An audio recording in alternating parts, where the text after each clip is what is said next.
Hi friends, welcome to the channel Kanavukudai and have a nice day to everyone.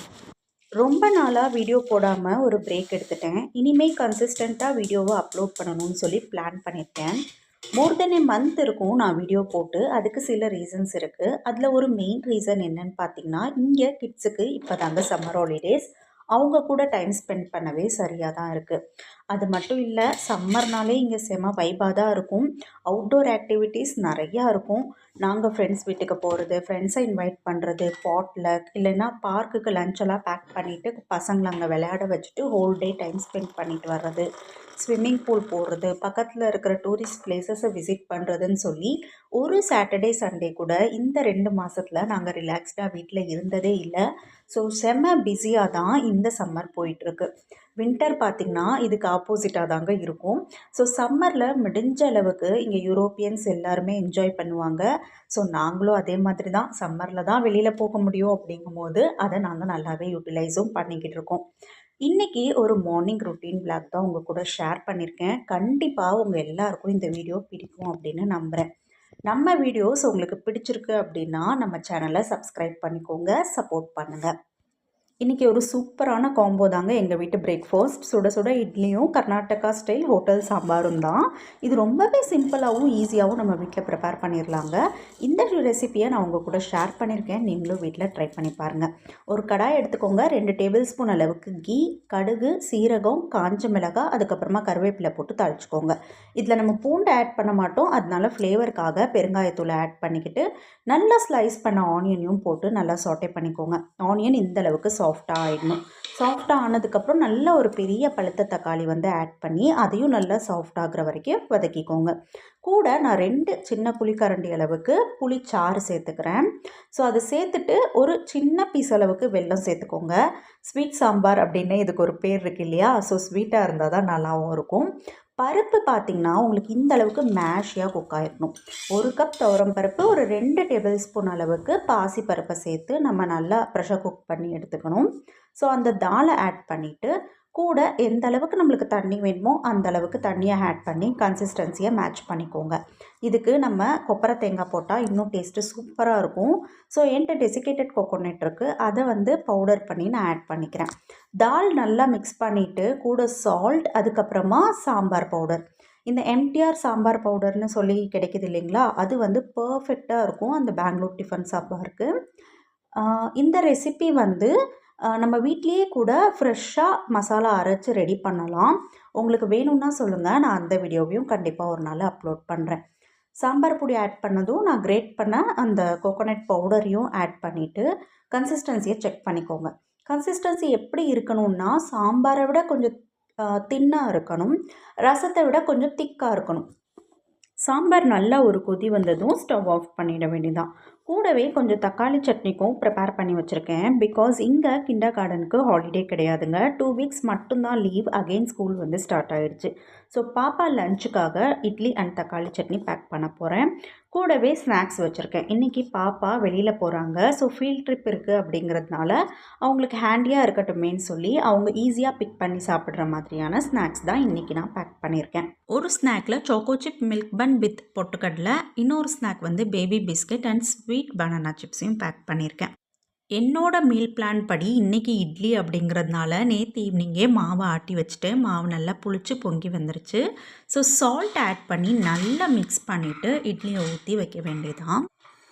ஒருத்தருக்கு ஒரு மாதிரி morning routine start ஆகும். என்னோடய morning routine எப்படி இருக்கும் அப்படின்னா, எழுந்ததும் ஃப்ரெஷ்அப் ஆகிட்டு சூடாக ஒரு ட்ரிங்க் குடித்தாதான் அந்த டே எனக்கு ஆக்டிவாக ஸ்டார்ட் ஆன மாதிரியே இருக்கும்.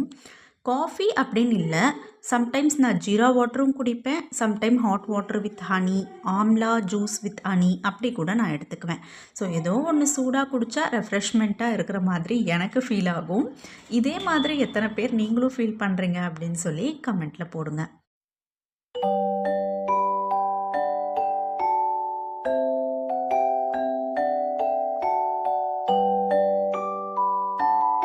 எவ்ரிடே நான் லஞ்ச் பாக்ஸ் பேக் பண்ணும்போதும் பாக்ஸஸ் எல்லாம் செப்பரேட்டாக இருக்குது அப்படிங்கிறதுனால மேலே லஞ்ச் எது, ஸ்நாக் 1 ஸ்நாக் 2 எது அப்படின்னு சொல்லி மென்ஷன் பண்ணி அனுப்பிடுவேன். ஸோ டீச்சர்ஸ்க்குமே ரொம்ப ஈஸியாக இருக்கும். எது ஸ்நாக் அப்படின்னு சொல்லி அவங்க ரீட் பண்ணி அந்த பாக்ஸை பாப்பாட்ட கொடுத்துருவாங்க. அவங்களும் ஹாப்பியாக சாப்பிட்டு வந்துடுவாங்க. இட்லியை வந்து நான் இந்த மாதிரி க்யூபாக தான் கட் பண்ணி போட்டுட்டு தக்காளி சட்னியோட வச்சு கொடுத்துருவேன். இதை பிக் பண்ணி சாப்பிட்றதுக்காக ஒரு ஃபோர்க்கோ இல்லைன்னா ஃப்ரூட் பிக்கர் ஏதாவது இருந்தால் அதை வச்சு விட்டுருவேன். ஸோ அவங்க நல்லா குத்தி சட்னியில் டிப் பண்ணி சாப்பிட்டுக்குவாங்க. ரொம்பவே ஈஸியாக சாப்பிட முடியும். இங்கே வின்டரில் எந்த அளவுக்கு குளிருதோ அதே அளவுக்கு சம்மரில் ஹாட்டாக தாங்க இருக்குது. ஸோ இந்த ஒரு வாட்டர் பாட்டிலெல்லாம் பாப்பாவுக்கு கண்டிப்பாக பத்தாது. அவங்க ஸ்கூலில் எப்பயுமே ரீஃபில் பண்ணிக்குவாங்க. இன்றைக்கி வாக்கிங் ஃபீல்ட் ட்ரிப் தான் போகிறாங்க. ஒரு பார்க்குக்கு போகிறாங்க. ஸோ அங்கேயும் வாட்டர் ஃபெசிலிட்டிஸ் வந்து இருக்கும். ஸோ ரீஃபில் பண்ணிக்குவாங்க. ஏன்னா அவங்க கேரி பண்ணி தான் எடுத்துக்கிட்டு இதெல்லாம் போகணும். ஸோ பேக் பேக்கும் ரொம்ப வெயிட்டாக இருக்கக்கூடாது. ஸோ ஒரு 2 ஸ்நாக்ஸ் பேக்ஸ், ஒரு lunch box and water bottle இதை ஃபில் பண்ணி இந்த பேக் பேக்கில் வச்சிட்டோம்னா இதை கேரி பண்ணிட்டு தான் அவங்க வாக் பண்ண போகிறாங்க.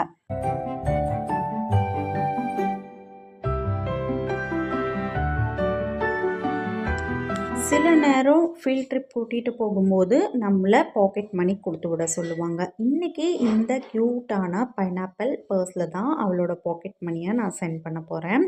இதில் பார்த்திங்கன்னா 50 crowns, 20 crowns and 10 crowns 3 coin இருக்குது. டோட்டலாக 80 crowns. ஐஸ்கிரீம் வந்து வாங்கி சாப்பிட்டாலும் சாப்பிடுவாங்கன்னு சொல்லி மணி கொடுத்து விட சொல்லியிருந்தாங்க. அதனால் இந்த குட்டி பர்ஸில் போட்டு இந்த பர்ஸை அப்படியே நான் இந்த பேக்லேயும் ஹேங் பண்ணிட போகிறேன்.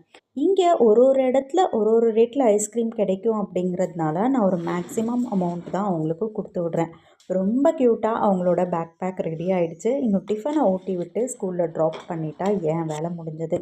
ஸோ இட்லி வச்சு நல்ல சாம்பார் எப்படி இருக்கணும்னா லிக்விடியாக இருக்கணும். ப்ளஸ் அந்த இட்லி மூழ்கிற அளவுக்கு சாம்பார் ஊற்றி சாம்பாரோடு சேர்த்து ஸ்பூனில் எடுத்து சாப்பிடும்போது டேஸ்ட் வேறு லெவலில் இருக்கும். கண்டிப்பாக ட்ரை பண்ணி பாருங்கள். பாப்பாவுக்கு டிஃபன் கொடுத்து அவங்கள ஸ்கூல்லேயும் விட்டுட்டு வந்தாச்சு. வந்து என்னோடய டிஃபன் வேலையவும் முடிச்சிட்டேன். அடுத்து என்ன, கிச்சன் க்ளீனிங் ஒர்க் தான்.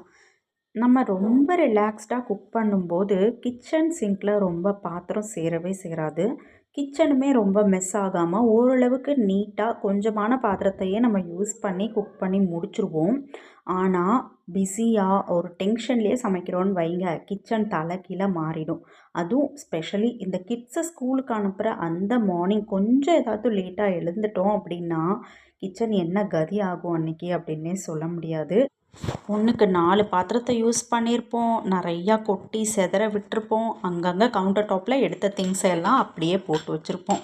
ஸோ இன்றைக்கி ஓரளவுக்கு நான் ரிலாக்ஸ்டாக தான் குக் பண்ணேன். ஸோ அப்படியே ஸ்டவ்வையும் நல்லா தொடச்சி விட்டுட்டேன். நான் டெய்லி யூஸ் பண்ணுறது வந்து ஒரு டிஎம்மில் வாங்குகிற ஒரு கிச்சன் ஸ்ப்ரே தாங்க. அதை லைட்டாக ஸ்ப்ரே பண்ணி விட்டுட்டு நம்ம ஒயிட் பண்ணிட்டாலே போதும். எவ்ரிடே கிச்சன் கிளீனிங்க்கு வந்து அது ரொம்பவே நல்லாயிருக்கு. கையோட டிஷ்வாஷரையும் லோட் பண்ணி சிங்க்கையும் க்ளீன் பண்ணிட்டேன்னா கிச்சனில் என்னோடய ஒர்க் முடிஞ்சது. இன்னும் ஈவினிங் கிச்சன் பக்கம் வந்தால் போதும். நீங்கள் புதுசாக வீடு கட்டிக்கிட்டு இருக்கீங்க அப்படின்னா நான் கண்டிப்பாக டிஷ்வாஷர் இன்ஸ்டால் பண்ணிக்கோங்க அப்படின்னு சொல்லி சஜஸ்ட் பண்ணுவேன். நீங்கள் இப்போதைக்கு டிஷ்வாஷர் யூஸ் பண்ணுற பிளான் இல்லை அப்படின்னாலும் அதுக்கான ப்ராவிஷனை கண்டிப்பாக கொடுத்து வச்சுருங்க. ஃப்யூச்சரில் உங்களுக்கு கண்டிப்பாக யூஸ் ஆகும். இப்போது எல்லார் வீட்லேயும் வாஷிங் மிஷின் காமனாக டிஃபால்ட்டாக எப்படி யூஸ் பண்ணுறாங்களோ அதே மாதிரி ஒரு 5 to 10 இயர்ஸில் டிஷ்வாஷர் டிஃபால்ட்டாக எல்லார் வீட்லேயும் யூஸ் பண்ண ஆரம்பிச்சிருவோம். இது வந்து நம்மளுக்கு உண்மையிலேயே ரொம்பவே டைம் சேவிங்காக தாங்க இருக்குது. வாட்டரையுமே சேவ் பண்ணும். நான் சில பாத்திரங்களை டிஷ்வாஷரில் போட மாட்டேன். அதில் ஒன்று பார்த்திங்கன்னா மிக்ஸி ஜார், அதுக்கப்புறமா அயர்ன் வெசல்ஸு, உடன் spatula, cooker belt, cooker weight இதெல்லாம் நான் வந்து டிஷ்வாஷரில் லோட் பண்ண மாட்டேன். ஸோ அந்த மாதிரி பாத்திரங்களையும் கையோடு வாஷ் பண்ணி வச்சுட்டு நம்ம சிங்க்கையும் நீட்டாக ஸ்க்ரப் பண்ணிவிட்டு வாஷ் பண்ணிட்டோம் அப்படின்னா ரொம்பவே கிச்சன் ஹைஜீனிக்காகவும் நீட்டாகவும் மெயின்டைன் ஆகும். கிச்சனில் யூஸ் பண்ணக்கூடிய ஸ்க்ரப்பை வீக்லி ஒன்ஸ் கண்டிப்பாக மாற்றிடுங்க. அதே மாதிரி நம்ம யூஸ் பண்ணுற மைக்ரோஃபைபர் கிளாத்தையும் சன் ட்ரை பண்ணி யூஸ் பண்ணுறதா இருந்தால் 2 to 3 வீக்ஸ் வரைக்கும் யூஸ் பண்ணிவிட்டு அதுக்கப்புறம் டிஸ்கார்ட் பண்ணிடலாம். ஸோ என்னோடய மார்னிங் ரொட்டீன் உங்கள் எல்லாருக்கும் கண்டிப்பாக பிடிச்சிருக்குன்னு நினைக்கிறேன். உங்கள் எல்லோரும் இன்னொரு இன்ட்ரெஸ்டிங்கான வீடியோவில் மீட் பண்ணுறேன். தேங்க்ஸ் ஃபார் வாட்சிங்.